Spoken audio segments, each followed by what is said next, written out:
Bom, na aula anterior a gente viu a nomenclatura de ramificações e insaturações numa mesma cadeia, só que todas elas eram cadeias abertas, né? O inusitado agora é que a gente vai resolver em cadeias que também são fechadas. Então imagina, ramificação, insaturação e cadeias fechadas, tudo isso junto. Mas pessoal, é tranquilo, ok? Realmente a gente tem que estar preparado para tudo nesse negócio aqui de nomenclatura. Então vamos ver como é que funciona nas cadeias fechadas. A primeira coisa, pessoal, a dica que eu dou para vocês com relação a nomenclaturas que envolvem insaturação e ramificação nas cadeias fechadas é a seguinte: você tem que enumerar os carbonos das duplas como um ponto de partida para você começar a enumerar os seus carbonos dentro da cadeia fechada.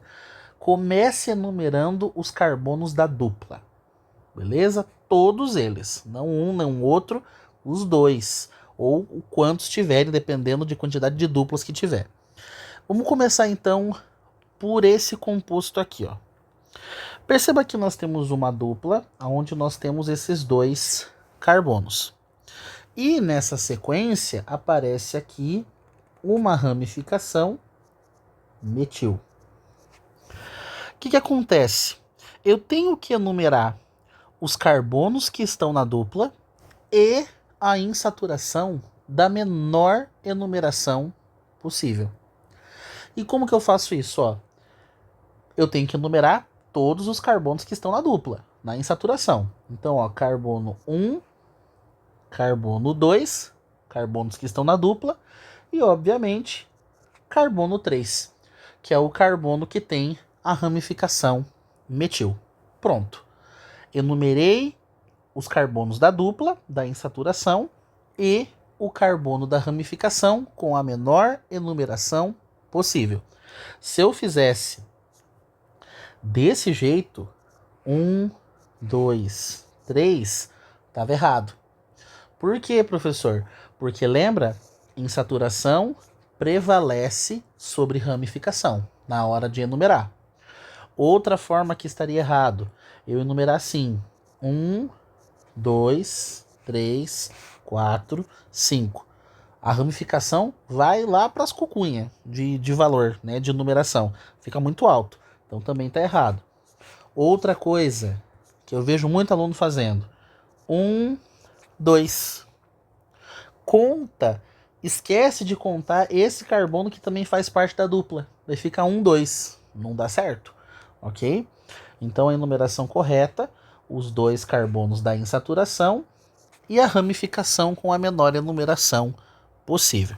Então como é que vai ficar o nome desse composto? Bom, nós temos aqui então 3. Nossa, que 3 horrível. 3 metil, cadeia fechada, ciclo, com 5 carbonos, pente.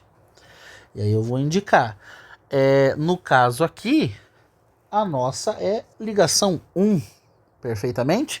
É a ligação 1. A insaturação é a própria ligação número 1. 1N. Beleza? Então, 3-metil, ciclo, pente, 1Eno. Bom, vamos para o segundo exemplo.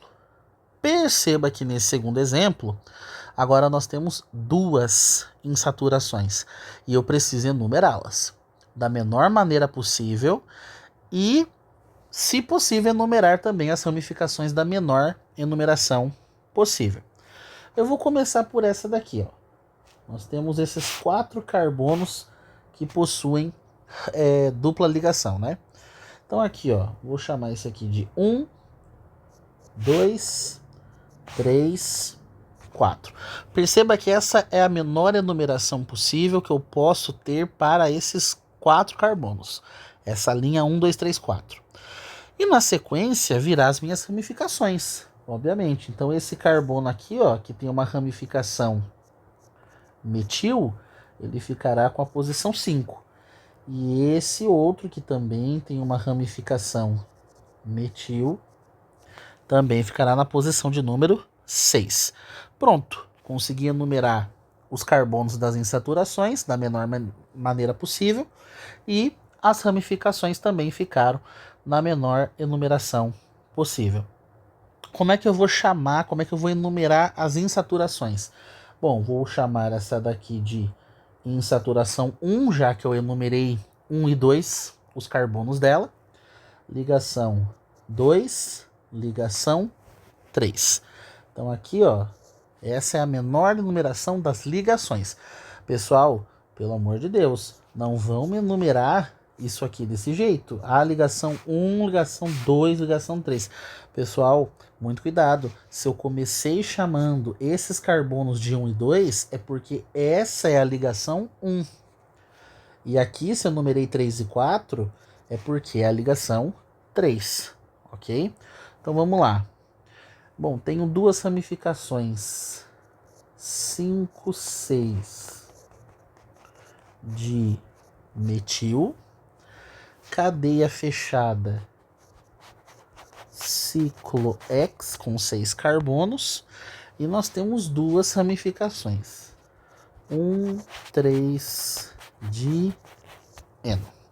Então, 5, 6 de metil, ciclo X, 1, 3 de eno. Vamos aí para o exemplo C. Novamente, vamos aqui enumerar da menor enumeração possível. Bom, vamos pensar comigo. Se eu chamar esse aqui de 1 e esse aqui de 2, obviamente teria que chamar esse daqui de 3.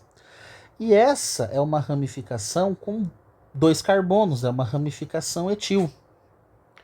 E perceba que se eu fizer o inverso, ó, se eu numerar de outra maneira, aqui 1, aqui 2 e aqui 3, eu vou chamar essa ramificação, que é uma ramificação metil, de 3. Só que aí que entra uma coisa. E na ordem alfabética? E prevale sobre o M. Vai prevalecer sobre o M. Prevale, né? Vai prevalecer sobre o M. Então vamos fazer assim.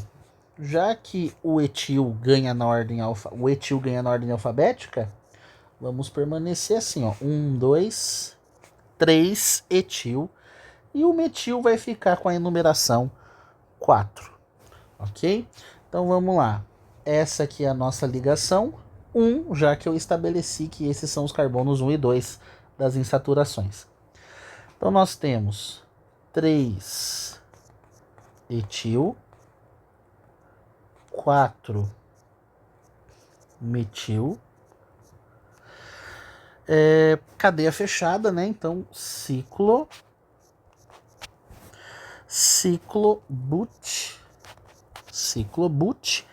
E como nós temos uma dupla ligaçãozinha aqui, ó, 1 eno.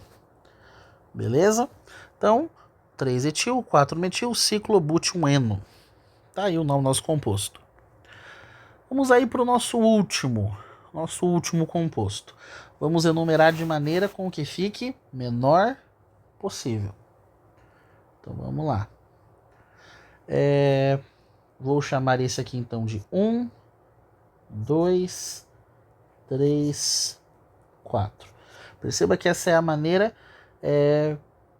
que deixa os carbonos das insaturações com a menor enumeração e as ramificações também ficam menor nesse sentido aqui, né? Nesse sentido horário, né? Então vamos lá. Temos aqui, ó, 3 ramificações do tipo metil. 2 delas estão no mesmo carbono, ok? Então vamos lá. 5, 5, 6 trimetil. Cadeia fechada, ciclo. Nesse caso aqui, ciclo hept, né? Porque tem 7 carbonos aqui no composto. E nós temos dupla ligação, ligação 1, 2, 3. Então vai ficar 1 3 de eno. Ok? Então, 5,5,6-trimetil, ciclo hept 1,3 de eno. Beleza? Bom, na próxima aula, a gente praticamente vai encerrar, né, aí a nossa playlist de nomenclatura base, que é a nomenclatura no benzeno, quando nós temos nomenclaturas no benzeno. E aí nós vamos fechar a nossa playlist.